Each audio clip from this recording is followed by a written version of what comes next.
कल्पना कीजिए, एक जहाज को न्यूयॉर्क से सैन फ्रांसिस्को जाना है। 20वीं सदी की शुरुआत से पहले इस जहाज को पूरे दक्षिण अमेरिका महाद्वीप का चक्कर लगाकर 13,000 मील की दूरी तय करनी पड़ती थी। महीनों का समय और जानलेवा समुद्री लहरों का खतरा। लेकिन फिर इंसानों ने प्रकृति को चुनौती देने की ठानी। उन्होंने एक महाद्वीप को बीच से काट दिया ताकि दो महासागर मिल सकें। यह कहानी है पनामा नहर की, एक ऐसा रास्ता जिसे बनाने में हजारों जानें गईं, साम्राज्य गिरे और जिसने अंततः वैश्विक व्यापार की परिभाषा बदल दी। दो महासागरों को जोड़ने का सपना कोई नया नहीं था।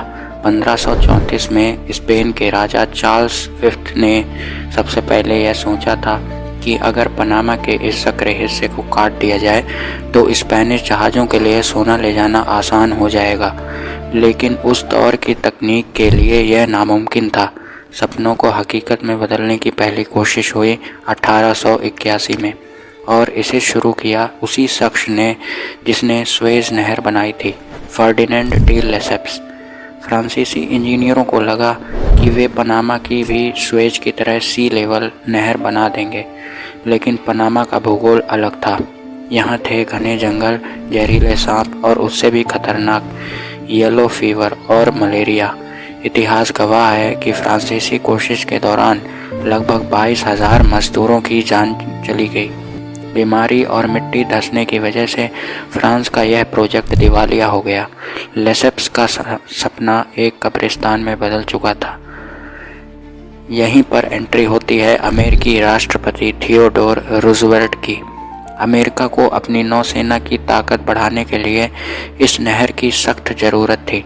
जब कोलंबिया, जिसका उस समय पनामा पर कब्जा था, उसने संधि से इनकार कर दिया तो अमेरिका ने पनामा की आज़ादी की क्रांति का समर्थन कर दिया।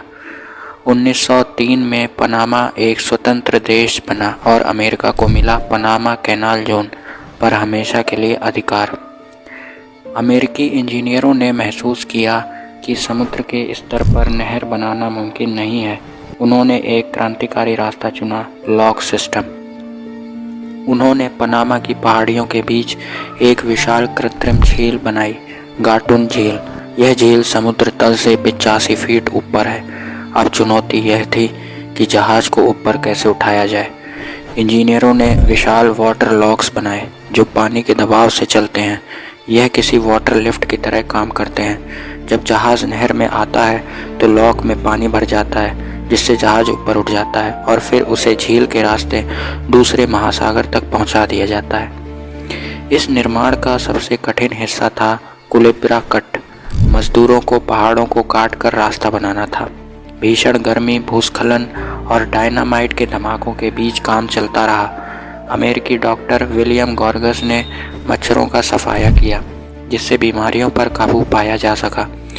आखिरकार 15 अगस्त 1914 को पहली बार एक जहाज आधिकारिक तौर पर पनामा नहर से होकर गुजरा। जो काम सदियों से नामुमकिन था, उसे इंसानी जिद ने पूरा कर दिखाया। आज पनामा नहर दुनिया की सबसे व्यस्त जलमार्गों में से एक है। 1999 में अमेरिका ने इसका नियंत्रण पूरी तरह पनामा को सौंप दिया।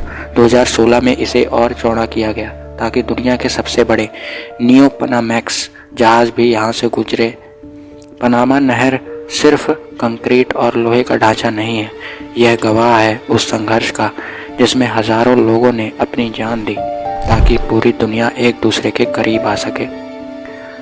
तो अगली बार जब आप दुनिया के नक्शे पर पनामा को देखें तो याद रखिएगा कि उस छोटी सी लकीर के पीछे इंसानी जज्बे और बलिदान की एक महागाथा छिपी है। अगर आपको यह डॉक्यूमेंट्री पसंद आई हो तो वीडियो को लाइक करें और ऐसी ऐतिहासिक कहानियों के लिए हमारे चैनल को सब्सक्राइब करें। धन्यवाद।